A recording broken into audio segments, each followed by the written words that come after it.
person reached out to me and said that the school board, I guess, for the principal too, you know, the sign in front of the school, we're trying to track the kids, and a week ago he drove by and it still said February 1st on the sign. You need to keep that updated. Doesn't give a very good first impression, I guess. Okay. Any other public comments? All right, hearing none. We will move on to superintendent's reports. First up is grants. Yes. This evening, I'm invited Assistant Superintendent Laura Boudreau, Director of Curriculum Instruction and Assessment, Melissa Senecal, and Director of Student Support Services, Kate Abbott, and this is a required update that they have to give you every year on the grants that are listed in your agenda.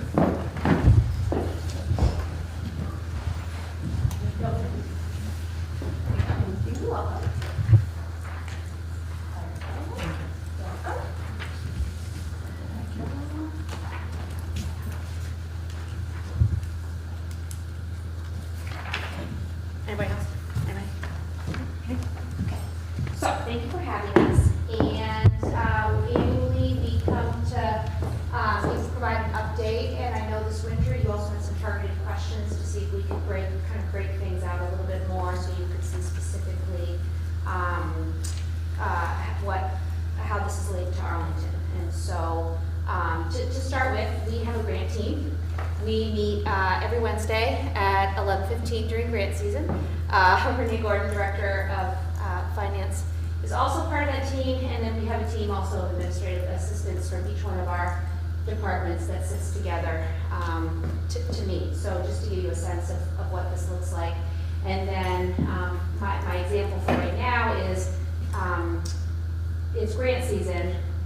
It's title grant season, so we're also reaching out to building administrators to do some work that's linked to the grants as well, and to get input. So and then it comes back to the district level team, and then we work on inputting the grants into the system. So that's just to give you a little snapshot of what it looks like. So what we have in front of you are a snapshot of the different grants that we have.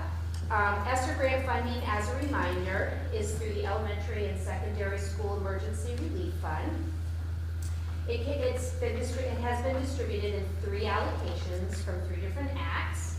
We are currently working through ESSER 2 right now, which will expire on September 30th. You can see the allocation that's listed over $7 million. And some of the investments. So some of the investments that are specific to Fisher Arlington Memorial that have been done, not inclusive, but just some of, would be boosting up more of training in other robotics for an already existing robotics for middle level, and then we've added more of that with training and then more robotics kits, including iPads, which has been great for STEM for our learners here.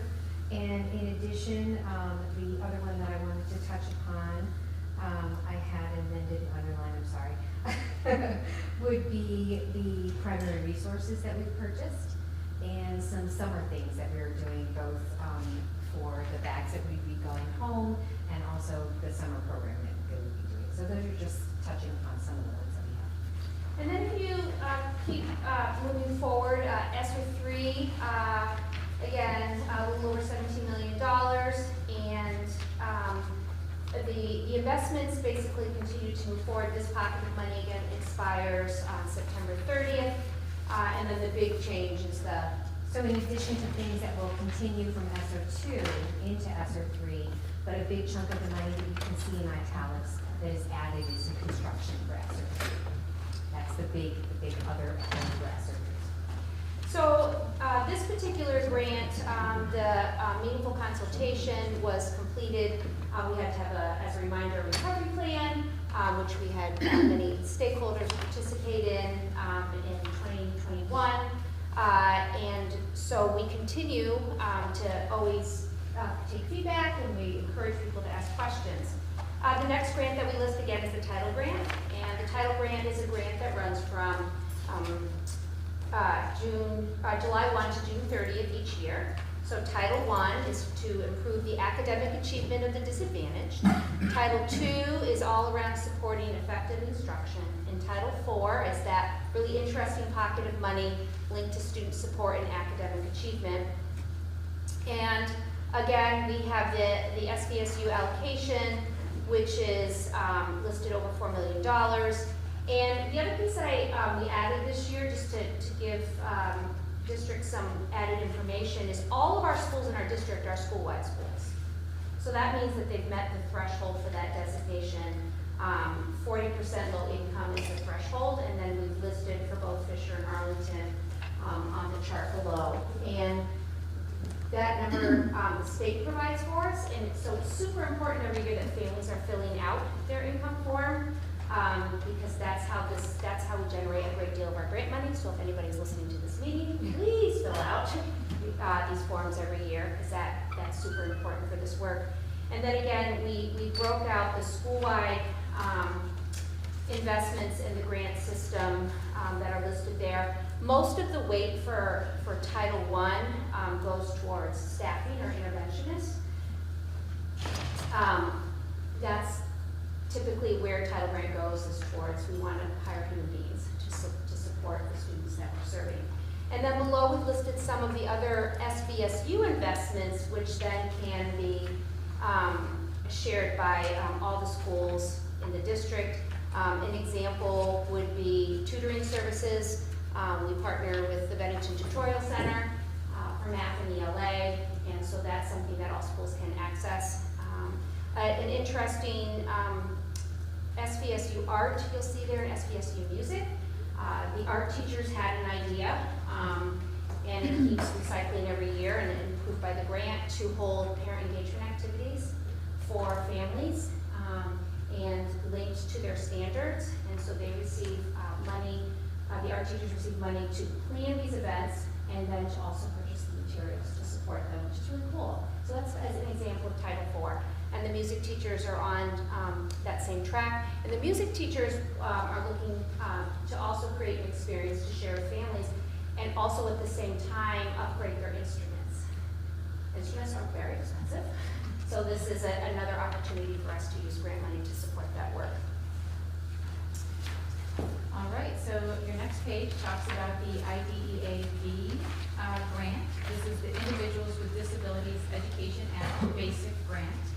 And this is a federal grant that is in the federal law that every school receives that services students that have IEPs.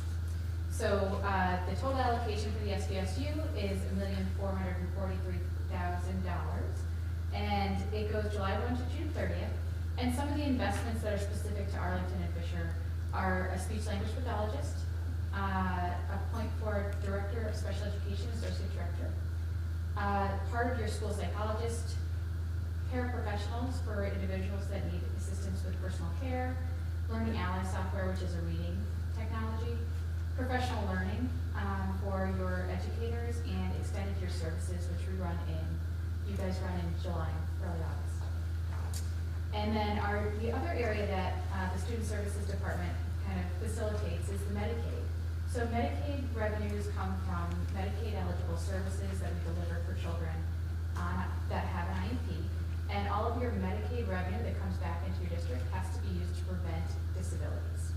So some of the Medicaid, we receive Medicaid billing. It's not like an annual award. It comes in every month based on the reimbursements that we receive for the services that we've delivered. So it's a variable amount. And so some of the investments that we use for Medicaid to prevent disabilities are UCS clinicians, and you have one at your Fisher Elementary and one at your middle and high school. Audiology services, and that's inclusive of equipment, so you do not need to have an IEP to receive either of those services. Board certified behavioral analyst supports and consultation, and that consultation can go for teachers that have a learner that might be struggling, or the learner themselves. Motor services, that's OT and PT. Vision services and consultation for teachers that are working with children that might have vision needs. And our Medicaid folks are paid out of the Medicaid revenues. And then finally, the last grant that we've listed is in partnership with the Department of Health. And it also lists Medicaid administrative claiming program. So this particular grant is again preventative. The money's used for preventative purposes, and specifically to Arlington. And we were so glad since COVID that we were able to bring the tooth tutors, start the tooth tutors back through 802 Smiles. And so Arlington has access to a tooth tutor. This is the particular grant that would fund that role. And then again, we have some SBSU investments linked to best practice, which is to have coordinator stipends linked to counseling and the clinicians to bring them together around their practice. The SNAP memberships for nurses, that's their medical record, is paid out of this particular grant, so they have that resource. And then various wellness programs, and we listed an example, which is Fitness Fest, which a group of educators in the district started during COVID, organized wellness activities for families. And then the last thing we'd like to share, and the final piece of information, is that we tried something new this year. We held a community collaboration event at Mount Anthony Middle School on March 9th. It was an in-person activity where we had stations set up with all of these particular grants and this information available. And we encouraged community members to come and just have conversations with us and give us feedback and share ideas. And so we again wanted to list the different, it's very similar to what we presented to you tonight. And finally, we'd just like to share that on our SBSU website, we have a recovery button with a feedback button where you can list feedback or ideas. And then we also, under the About Us tab, we have a title button where you can also go and ask questions or give feedback and then use my title button. And so we're here tonight just to give you an update. I have a couple of questions. On grants that support positions that haven't been filled, how does that then, so if it's a ESSER funded position that we haven't filled, those funds don't carry forward beyond the time frame of the end of September, correct? Correct, so that's the next slide. So we're gonna lose that additional social worker position that had been funded under ESSER? No? We have it till 2024. Okay, Okay? It's one of the ones that roll from 2 to 3. okay, So we've put it in, we've made sure that it was an ESSER 1, it's an ESSER 2, and it is also an ESSER 3 to make sure that we have that position. Yes. okay. And the SLP position that's indicated to be funded under the IDA B grant, do we have You have an SLP. full-time here? Yes. Yes, but is there gonna be an additional one? Because that's what I'm reading it as. No, this is your. This is the person that's This is here your already. SLP, correct. Okay. Yep. Yep. And so we've been really lucky to staff that because there's a shortage of SLPs. So you guys are extremely lucky to have that SLP. We're down about 2.5 SLPs across the district, but you guys are fully staffed. But if we couldn't find an SLP, we would contract or do something else to make sure your kiddos had service. I have a question, like, all these things you've said, I'm gonna just pick one, like this oral health promotion, The tooth tutor? okay? Yeah. So that's being done here? Yes. And who's responsible to do it? You guys or our principals responsible? So she's hired through. Who's she? Amy, thank you. Amy, 802 Smiles, I just have emailed you. So she is hired through the MAC grant. She is assigned to Arlington. So this is what was determined to be, so there's an allotment of money, and we tried to distribute it amongst the district. She is designated just for Arlington between your two buildings, and so she's made her own schedule. She's paid, like her pay sheet comes to me to make sure she's paid from this grant. Okay. So the art position, or the art thing you have, and the music thing you were talking about, Yes, okay, are we doing that year round? yes. So, yeah, it is May 4th. Yeah, so May 4th, so the art, so it's all music and art are all doing this all together, which is very cool. So this is really, every school is doing something different. And so what this team here has decided on is to do a unified event. And so they right now are in the process. So in our land, we have to do procurement. So they've learned how to do procurement, compare prices. They're doing a little shopping. They have an allotment of money to spend on the materials. But there's a lot of freedom as to creating the event that will fit the culture of this school community, so. Okay, but my real question is, are you guys taking this and throwing it in the principal's lap and say, here, you can have this? Or are you guys following it through and making sure it's done? So it's a partnership, so it's a choice. So we offer this, so the grant, this investment was advocated for by the art teachers. So we submit the grant on their behalf, the idea on their behalf to Title IV. It was approved. I meet with all the art teachers. Yay, you made this request. It was approved. So, and then we give them some guidance about here's what you want to do. We want to give some freedom so they can choose to develop what they want to develop. And then we submit the information. It's our responsibility to submit everything for payments for materials, the stipends to cover the contracted hours to pay the art. We pay them hours outside of their contracted hours to design and hold the event. So it's a partnership. Yeah, so I guess what I'm saying is through all this stuff here, are we taking advantage of everything we can? We are trying. We are absolutely trying, and it's all about making sure. So, for example, right now with the title grant, what we've done is we've shared back with all the principals. Here's what you asked for last year, based on the money. We haven't gotten our money yet, so we don't know right now. We haven't got our money yet for next year. So we're already planning for next year. We are under the assumption that we are going to receive the same amount, so we're already planning against that money. And so we have a process to start talking to each other right now to make sure that we're honoring what the school system needs based on their data. They're looking at their data to decide what's going to be best used, and we are going to try to spend all the money. Yes. Yeah, that's the goal. So if something doesn't get used, will you come to the school board and tell us you haven't used this? So, Can I jump yes, in? please. So there's a bunch of different funding streams here. The huge pot of money that's all about, it's like the pumpkin on midnight is the ESSER grant. All the other monies, not all the other monies, have things called carryover. And if you spend every last penny, which you budget for spending every last penny, but say for example you don't get that SLP, and that money's then carried over to the next year, you can apply it towards cost then, to a point. Yes, we have 27 months to spend our annual grants. And as we're spending, we're making sure that we're spending the oldest money first. Yeah. So we're hopefully never in a position where we're losing these annual grants that carry from year to year. There are some that we may not have a choice of. So and I use for example, we haven't had our social worker because we haven't been able to hire anyone. So that money's going to expire and go away. And that does, so staffing is, we like to spend our money on human beings because that's what we want to put in front of our children to support the different needs that we have based on data. It is a struggle right now to find people to fill positions. So we're trying, everybody's trying, we're advertising.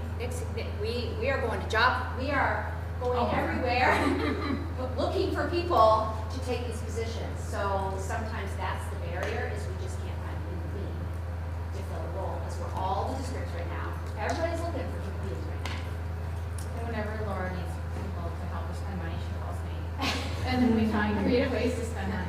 So yeah, we meet every week and we kind of look at, what's there on the table, what are the possible needs, what are people asking for, because you don't want to use things that people are going to be a burden, and there's a ton of reporting with most of this. I have to do tons of reporting based on how we spend our money and that we're aligned with the grant strategies and that people are doing what they've been outlined in the grant. So literally I pay people just to fill out the paper required for the grant every week. I think for the title grant, you saying that the title grant that you saw in there, Renee and I were just working on that prior to coming here. We have 83 investments, just 83 one-line items, and we are trying to keep track of all those to make sure we're doing exactly what you just said, making sure we're spending all the money and making sure we have that. Because it's a combination of spending the money and then tracking the efficacy and progress monitoring when it's being effective. For some things like the ESSER that will go away, we'll be having discussions with our principals to talk about, so when the money does go away, what are the most effective things that you want to carry over, and then we'll be having discussions. I have a question on the tutoring support for ELA and math. Are these being offered after school, and is it our teachers that are teaching them? Great question. It has to be a Vermont certified teacher. That's a requirement of the grant. It could be, we've gotten really creative because after school doesn't work for every child. So tutoring can take place before school, after school, and it can actually, we learned this from COVID, it can be a small group and in a remote setting as long as there's more than, it can't be one-on-one, but it could be a small group. And again, we partner with the Bennington Tutorial Center to help us manage that. And then we have a whole internal process that we use because again, it's a grant and there's stipulations attached to this to make sure we're meeting the requirements. But then we support collecting data to show that it's working. So yes, we can be very creative about when it's done. If it's one of our teachers and they're contracted, we just have to make sure that tutoring takes place outside of the day. We're always looking for retired teachers that need their licenses and would like to tutor because that's been helpful. That's one place where we've been able to find people to help us with this particular investment. And this week's newsletter that will be going out to all staff will have a, hey, would you like to tutor? Fill out this survey. So we're throwing another net out to try to see if we can get even more people. Okay, any other questions? Thank you. Thank you. I just want to point out that these 4 individuals and the administrators, including Renee, and this the amount of time and effort to monitor these grants, spend these grants, and the only way that I see that you're not spending the grants is when we can't fill a position. And then for ESSER, that's particularly troublesome because there is no rollover, but for title, and that's nothing new. Our title grants have always had excess unspended funds that roll over because of open positions or positions that were only filled for part of the year. So, thank you to. Yeah, thank you very much. Yeah. The next item is the 2023-24 calendar. That should be in your agenda packet. It's similar to this year's calendar. There is one less half day because the ski program starts a week later in January than we thought. In some parts of our supervisory union, the half days remain concerned with some, and we've heard feedback from that. But the opportunities that we continue to grow for Wednesday activities for our students, it's not just a ski program, it's the YMCA, it's tennis, it's dance, it's gymnastics, and we hope to continue to expand that because talk about lack of filling positions, the lack of subs has put more importance into those half days to give teachers preparation time that they're losing during the week because of the coverage issues that they're doing for us. And for us to improve instruction and delivery to our students, we must do professional learning, and that is the time that we do it. So that's there for your information. Any questions or concerns you'd like me to hear on the calendar? I just want to make sure that the feedback from the AEA has been factored in, that you guys have communication about, I know Karen's here, but feedback from the union about questions regarding the calendar. I believe that we have. Have those all been taken into account? Yeah, I believe that there is. I haven't had a chance to look at the calendar since I got this list of questions, so. So it's We okay made for some adjustments with the principals on the on your conference days, right? That I think everyone is now satisfied with. Okay. Okay. Because the AEA provided us a very simple list by the looks. One was the conferences. The other concern was, and I haven't had a chance to add the days up, but their contract is 185 days for 180 student days, and it appears that it was 186. And everything else, I think, already So it is 180 student days, but if, if their professional learning is different, yeah, that's an easy adjustment. And I think the other ones, as I reviewed the contract, had already been hit. It was the conferences and the gist that's already been changed. So. And of course, the half days, which everybody's concerned about. So. Yeah. But as superintendent, I feel that they are essential to continue the work of the school system, all school systems. So as we, anything more on calendar for everyone? Anything else you report? No, as long as all those things have been factored in. The You guys good with the calendar? You good with the calendar? So the last day of school is the next question. For Union Elementary Board District voted last night, and the MAU Board voted Monday night to have the last student day be June 16th, which is less than 180 days, but more than 175, which is the state requirement. My rationale for asking the boards to do that is Monday, June 19th is Juneteenth holiday, and then to bring them back for Tuesday or what, just doesn't seem that it would be productive education.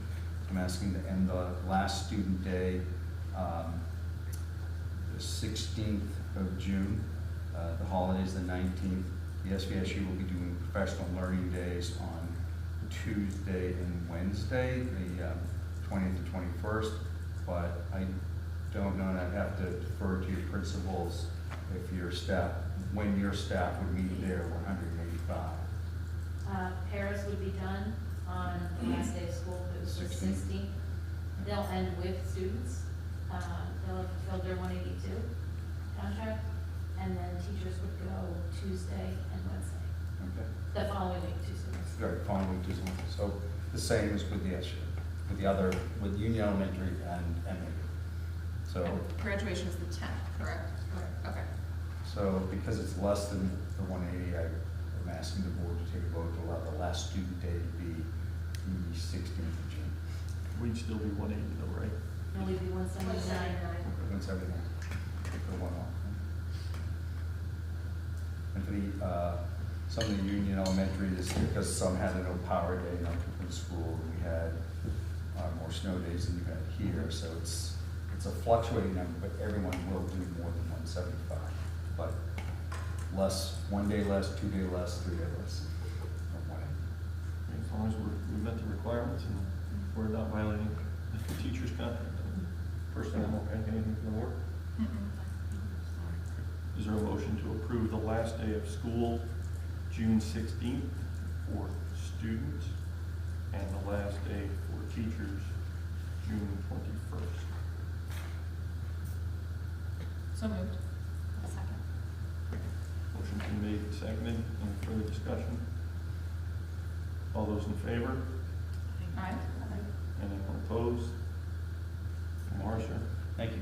And that makes it official. I've told 2 other boards, as there may be an audience listening at home, do not believe that the last day of school is June 16th until all boards have voted. So this, is the final vote, even though the SU is meeting the Wednesday after school vacation.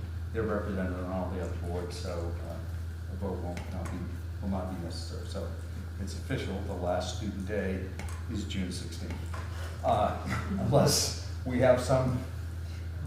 Yeah. Don't. Yeah. All right. You know what I don't have to say that could impact you. The only other thing in the superintendent's report that I want to tell you, and it's not listed here because I was informed yesterday, we are going out for transportation bid for transportation as required. The SU, it's time for us to do it again. Arlington is an add alternate on that.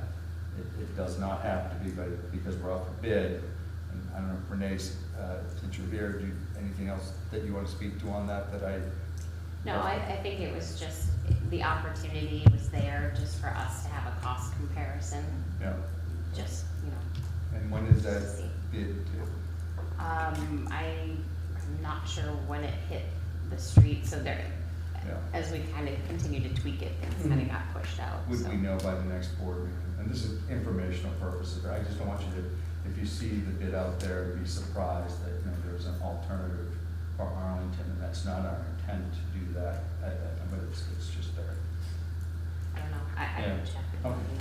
But I think one of the board members, we never discussed going out for bid for transportation as part of the SU bid process.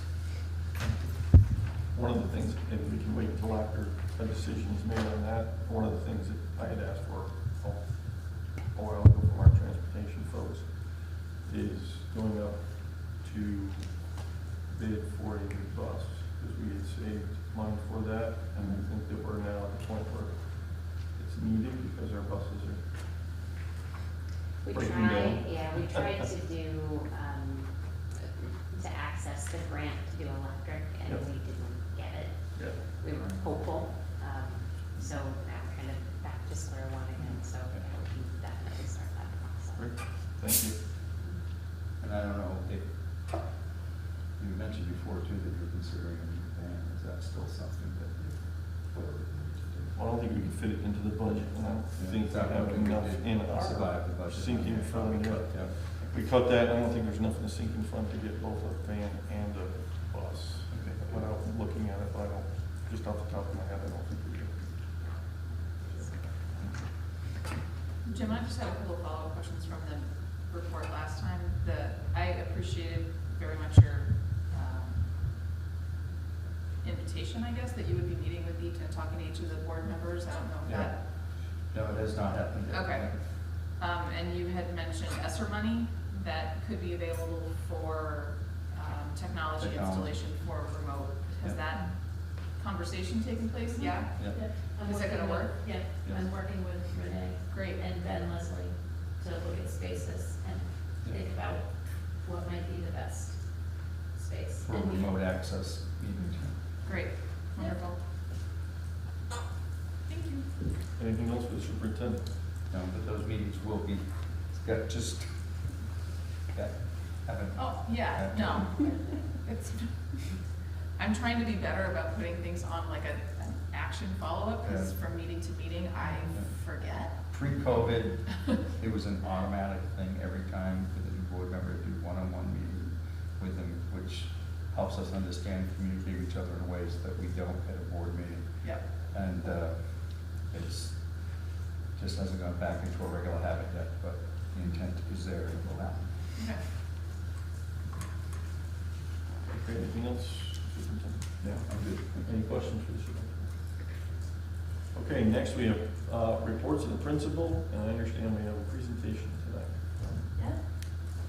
I'd like to introduce Karen Schrader. She is our design and technology teacher. She works with students in grades 6 to 12, and she's here to talk about kind of her work that she does on a daily basis, kind of her vision, and some of the exciting things she's bringing to the Design and Tech Center. Hi, thanks. This is a new position. I've been working here for 14 years. This is my 15th year here. I was a science teacher and now I am design and tech. Since I have received the position, I am under an emergency or a provisional, and I am well on my way to getting my license. I have passed the practice and I am currently working on my peer review. So I should probably hear that before the beginning of next September, but my portfolio is close to being done. So what I do on a day-to-day basis, I work with every grade in the school. So I have 6th graders for 6th, 7th, and 8th graders, each for 10 weeks for woodshop.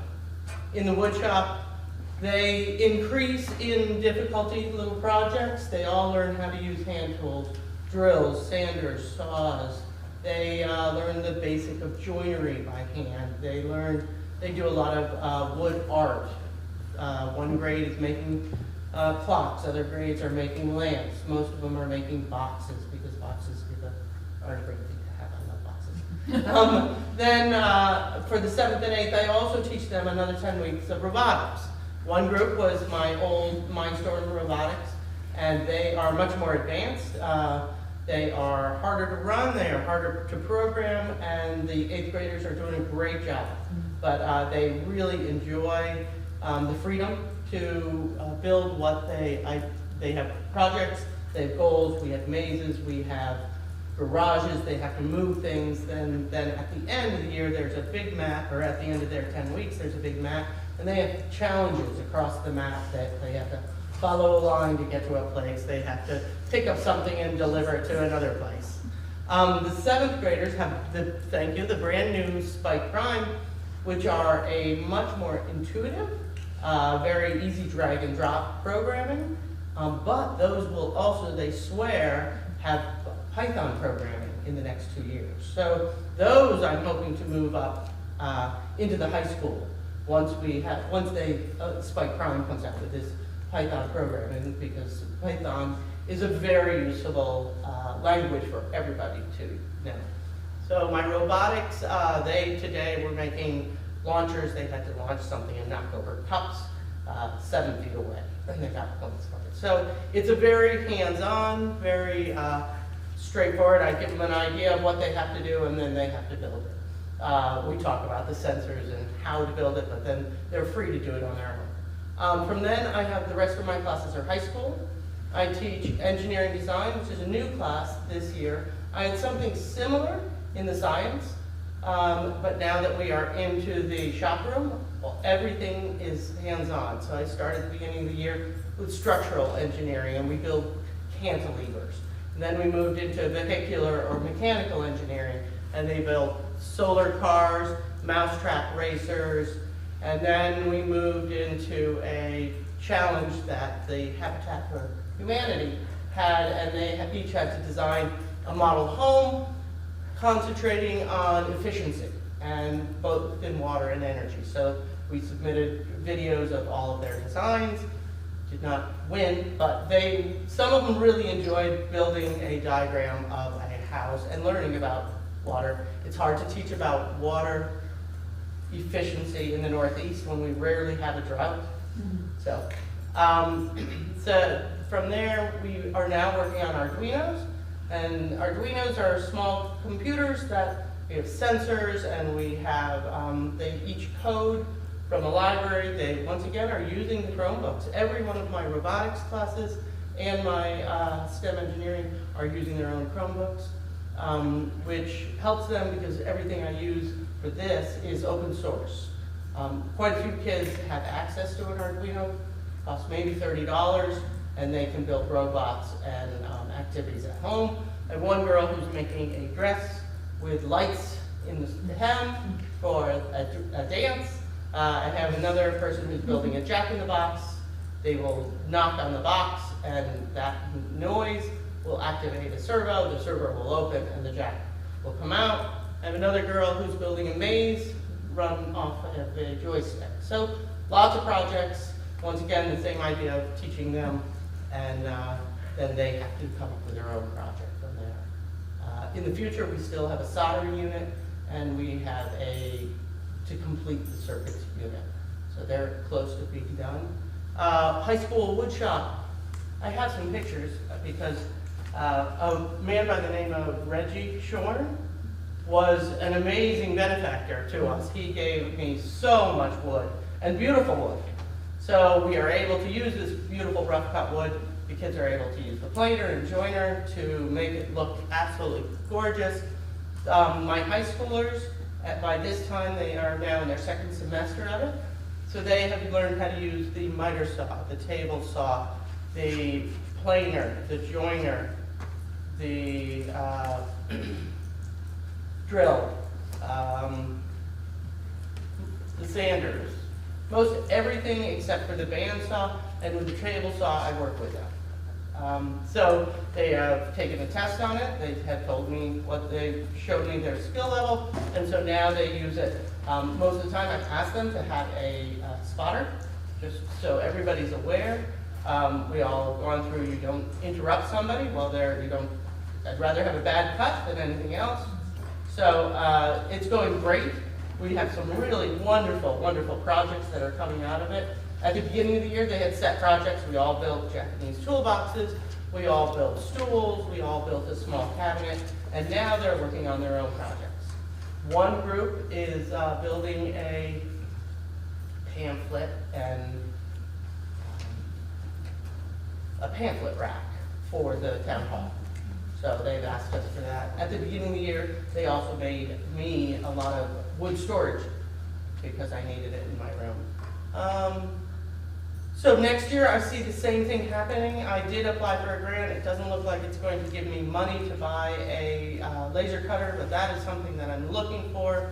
But a laser cutter is about a $9,000 purchase, and then probably $3,000 worth of ventilation to put on. But I feel that I talked with Mac Molding and talked about the brands that they use, so that I feel that our students, many of our students, will go work for Mac Molding. And if we were using the same brands, that means they would know the same software and how to use a much larger equipment once they get down there, but a similar idea here. So that is something I'm working towards. I'm also looking into getting more. I have a couple of sewing machines. They were given to us. They are ancient. I can get them working on occasion. Nobody else can get them working if they are not working well. So I'm looking for some I want to buy brand new sewing machines and create. I have two rooms. I have one room that's my shop, and I have one room that used to be the drafting room, and that's the clean room. That's where we do our robotics. That's where we do our soldering. That's where a laser cutter would end up being. And so moving forward, I would really love to have a true makerspace in that shop room, and the clean room would be open to all of the teachers. If the middle school is building bridges in science, they could build them in there. If they are in need of right now they're doing the egg drop. I have materials, they could come in. So I'm really hoping that makerspace becomes a usable space for everybody to come up with a project. I could help them using any of the tools that we have. There is what I've been doing, and there's kind of where I hope to go. Does that mean you did not get the grant? I got the grant, and it seems like We're gonna work on it. we're working on it. Okay. That's a better way to say it. One other thing in terms of manufacturing, I don't know what connection you have with Orbis in terms of the manufacturing facility that they have in Manchester, but they employ 90 people looking for skills that are very specific to fly rod manufacturing. So it may be another resource. That would be great. I'd be happy to make a connection and Great. get you introduced. I would love to. We've already taken them to one community college. In a couple of weeks, we go down to Connecticut to a different tech school. And so I've always gotten good tours at Mac, so maybe I'd get a tour up at Orbis. Don Swanson, with your parents, is the director up there. So there's a parental connection if you might be more interested in open. So is these programs, like, I take it at the high school level, it's elective? Is the 6th, 7th, and 8th, is it required? 6th, 7th, 8th, yes, that is all correct. And it's my first year. A number of the students have already taken a wood shop before in past years. So taking high school wood is not a one and done. If you want to take it again, there's enough flexibility that they can do their own projects and learn additional. How do you, I work in the wood industry, so I Okay. gotta ask this question. You're getting wood from this guy, how do you keep it dry? How do you get it dry so you can use it something indoors? I had it stacked indoors, most of it. I also, in the way back, there's a storage container. And so there's wood in there. It is hard. Yeah, my room has a lot of wood in it. I also, especially for the 6th, 7th, and 8th, we buy the wood from our game house, mostly soft pine, since they're using all hand tools. Yep. Do you have a moisture meter or anything like that? I do. No. It sounds really exciting. It's really enjoyable most days. Really enjoyed it. As is anything. Yeah, I had a student the other day, I walked in from the other space, and she had a red hand, and I went, oh, and she said, it's stained, it's stained, it's stained, don't yell at me, it's stained. I was like, don't do that, use the blue. Anything else? Great, Thank you. Thank Thank you. you. Okay, you bet. Small engines. Small engines, oh, right, I'm getting small engines.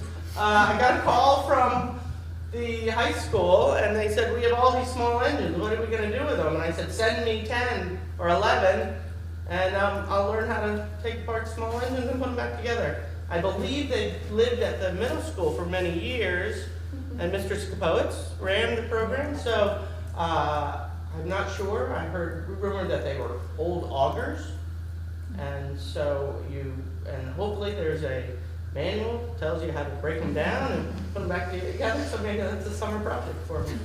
Or maybe the students. Or maybe something with the students, right? Yeah, definitely. I have a lot of students who would love more engine.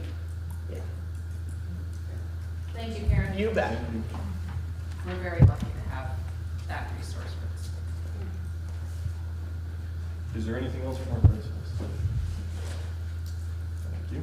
Wait, I got one thing I'd like to bring up, is that community day is coming up soon, is it a month or so, for the, go out and rake lawns. Or community service day? Yeah. That's you, is that the spring or the fall? Usually in the fall.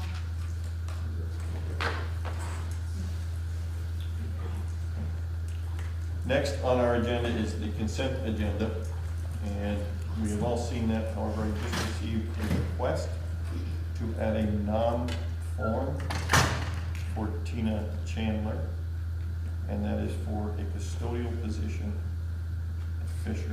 Is that correct, Nick? Yes. So, I would leave it up to the board to add that to our agenda. I don't see any issues with it since our superintendent does all the hiring and firing. Thank you for allowing that so that they can get persons started as soon as possible. We're not waiting another month. And Todd, if I could mention too that the warrant got updated today with the current payroll, so I have that, that is posted, it was posted today, but I have it for some signatures as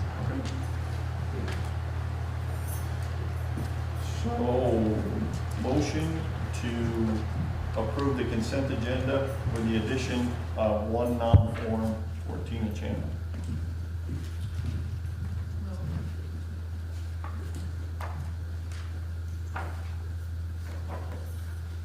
I have a motion, do I have a second? I'll second. Motion's been made and second. Any discussion? Hearing none, all those in favor? Aye. Any opposed? Motion carries. Your finance, you can find at the website for SDSU. Anything other than the warrants that you need to add? Not today. Renee, I just wanted to ask a question about the current report. If I'm reading it correctly, that's expenditures for this period. Well, it's budget expenditures for this period, and then there's an encumbrance plus total spend, right? Right, so it. And then your calculation of the difference then is budget to, What your balance is showing, it is a little deceiving with the current period because sometimes it bridges 2 months, and it'd be nice if it was clean. I just want to make sure that I was. So reading it you're, correctly. essentially, you're looking at the budget, your year-to-date expenditures, that's actual money that has left. Yep, And then the encumbrances are anything, they would be positions, salaries, benefits, and then anything that's currently in an approved purchase order. okay. So that's already been approved and allocated, and then the remaining balance is what's, yeah, Okay. available. Okay. Okay, anything else on the finance or any other questions for her? Okay, next is policies. Jess actually caught this one. We warned these at our previous meeting. So we'll just rewarn them again because they weren't as adopted. I want the agenda to match if we adopt, so. There will be no action on those, they've been warned. Any other discussion? I have a discussion on one of them. I don't understand I'm just wondering the short-term suspension. I mean, the student shall be responsible for arranging with each teacher a schedule for promptly making up all work missed. The student may not enter upon school grounds or attend any school activity during this suspension. So, all the kids don't have internet, I would assume, around here to do that. So how does the teacher how do they get this stuff to them, I guess? For us, it's either when they return, it's a short-term suspension, so it's either when they return, but I would say we only had a couple of families during COVID that didn't have access to the internet. I think, and we know who they are because we send them, like, anytime we send things via the internet, like our handbooks are online, or we always send these two families hard copies. So I don't have many students or families without internet access, or the ability to get internet access. Like at the library, we have some families that utilize our local library for internet. But for short-term suspensions, it's typically when they return, they get. But that's a lot of days to get caught back up on 10 days. Most of your students have Chromebooks, right? And they work to be on All of our in the students, classroom. Yeah. they all take home Chromebooks. So they work, if they have access to the internet, everything's on Google Classroom. Not so much the middle, but 90% of the high school. Is that the expectation if someone is suspended that they keep up with that as long as they have internet access? To the best of their ability, because we know that a lot of the work is based on the direct instruction that happens in the classroom. Right. And so what we don't want to do is to expect students to do things at home when they haven't had the direct instruction to provide them with the skills to be able to complete it successfully without frustration. So this really isn't a concern with us. If students are externally suspended, then we make sure that they meet with teachers and that they are at least given the work to catch up. And they're given the time to do that. Okay. Any other discussion? For the board? We have an FYI in your packet, you have your budget status report. Which everything discussed a little bit, and your student enrollment as of April 2023. We do need an executive session. Before we move into that, I did have a question about committee assignments and if that has Yes. been confirmed. And where are we on negotiation meetings and what's taking place there? The teachers have started with Jess and I. And I will update you in executive session on that. I don't know about the others. I have Brian Howe hasn't done that. And email, took your email. That you gave me. We do need committee assignments. Our committees are always negotiations. Facilities Facilities and policy usually. and policy. Yeah. So let's start with facilities. Last year, several years, it was Matt and I, just because of our backgrounds. I'm still willing to do it. If somebody else wants to join, that's great. But then, I don't have to. Is there a motion to nominate Dan and I to be facilities subcommittee? Now, does Holly take care of this, or is this? No, we only would meet if there's a project or a question or an issue. Like Jamie's been dealing with a wastewater issue, so they'll just keep you in the loop on it, that type of stuff. If there's new projects, you just hear them out and be a part of that. And that's any questions and they're applicable. So like you'd be in the loop on these upcoming construction projects we have.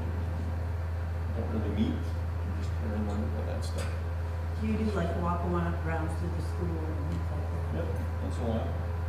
Well, I guess maybe that would be helpful is to clarify what the role is of the facilities Yeah, it's Because it really, shouldn't be, in my mind, subset of the board enables, I don't know, meaningful conversations so that things can continue to move forward with report back to the board as needed. But there isn't the there's no decision-making power. committee shouldn't be, I guess it's a question, not a statement. It sounds to that end, if you're doing walkarounds, like, you're not creating work. The No. committee is not generating work, creating work. Nope. We have a facilities director, there should be priorities and projects and initiatives that are identified that can funnel through the committee as opposed to having to wait for a full board meeting. Right. Okay. Yeah, and then, and really, it's also an emergency basis, let's just say, for example, Jamie spent a lot of time working recently on wastewater, when one of the pumps went down. That pump might need to be replaced, and that pump might have to come out of the wastewater, sinking fund. But Jamie can't wait for us to meet to buy that pump. So we have to kind of make some quick decisions, and then bring that information back to the board and ask the board's approval, purchase said things. It's really only an emergency basis that we would have to do that. That's just an example. The building projects that are coming up, Jamie's the clerk of the works on that, working with Holly on that stuff. But we would be looped in, and if there's, anything that came up, they would just loop us in, and then come to the board on that information.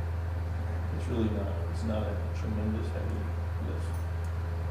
One of the things that we have to meet with Holly on is, the potential for the walk-in cooler and how that's going to be hidden. Those types of things.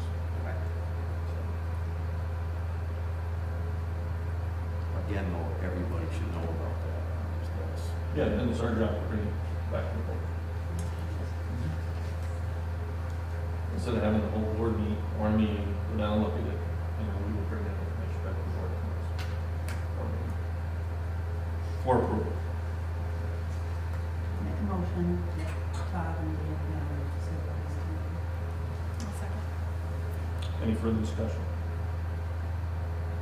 All those in favor? Aye. Anybody opposed? Next is policies. The policy subcommittee, has the SVSU set their policy? No, that's what I would just ask that we wait until that happens. Okay. Does that would make more sense? Yeah, whoever Just not- from our group is on that policy committee would then be the representative here. That sounds good to the rest of the board. Yeah. Well, so currently for negotiations, it's Jess and I with the teachers. We haven't officially, I know Dan was working on it, and we talked about Terry doing it. We haven't officially set that, so we're going to officially set that. You can do more than two, just you have to warn your meetings. You can do that.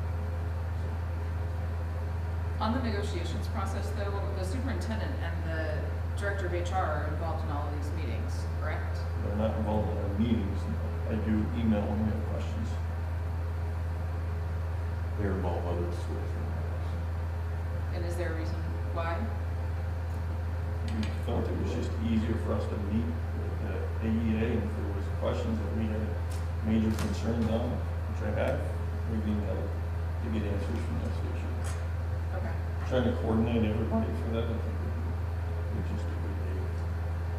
I have not been involved in the negotiations conversations that didn't involve the superintendent, so. I already just mentioned would want to make sure that we're, to Jim that I would wanted Nick to come to ours.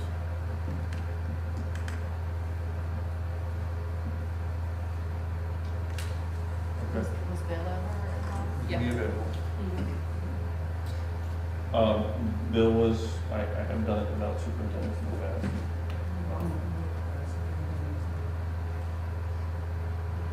So it's been a preference. Prior to Bill, we did it without. If there's ever any questions on language or anything like that, we refer it to them or legal opinion as we did.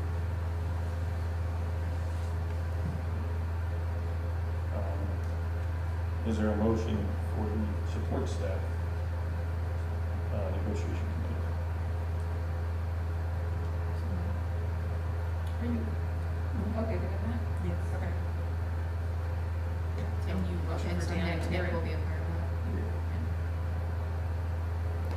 Is there a second? I'll second. Any further discussion? All those in favor? Aye. Any opposed? Are there any other subcommittees on for good? We also have a food service advisory committee that at the SU level, if anybody would want to represent the Arlington schools on that. Currently, we're only meeting like 4 times a year. And essentially we're, reviewing menus, participation numbers, and that committee annually has to make a recommendation to the SU board whether or not to opt to renew the current food service management company contract. We're currently in year 1 of potentially a 5-year. So until we get to the point where we need to go out to bid again, the meetings will probably just be 4 times a year. We do have a remote option if anybody wants to join to represent the schools. And it's open to families and students and administrators and everybody. How big of a group is that right now? Right now, it's really small. I mean, I'd be interested in. And typically, if you come in person more, you will have things like goodies. So, Do we need an official motion for that? I mean, you're welcome to come, but if you want to be an official member and the board wants to take action, then we'll make sure Is you're there- noted as the Arlington rep. Okay. Yes, has been nominated, is there a second? I'll second. Any further discussion? All those in favor? Aye. Any opposed? Okay, any other business prior to going into executive session? Deanne, you didn't have anything for us? The elementary school? No, sorry, it wasn't on there, so I didn't. I would just like to say that we did enjoy the March conference day time of year because Little League hasn't started yet. People haven't left early for vacation because it used to be this week. And so we had 92% participation, and so we were very excited about that. And we think it's because of that March date, which was different than we've done in the past. So will you keep it? We were, March yes, dates? it's the same, the Yeah. March is the same, Yeah. it's the December that we absolutely were not in love with, so Yeah. we wanted to move to October, which we did. Just didn't want to leave you out. Thanks. I care, nobody else here did. Okay, Chair would entertain a motion to go into executive session for personnel issues. There's more than that. No, no. Yep. We will be inviting in multiple people, but at different times. So, it could be a number of individuals at any moment in time from the administrative staff to employees. Is there a motion to go into executive session for personnel issues? Is there a second? Any discussion? All those in favor? Aye. Any opposed? Jim, would you come in first? Okay. I'm gonna run to the bathroom.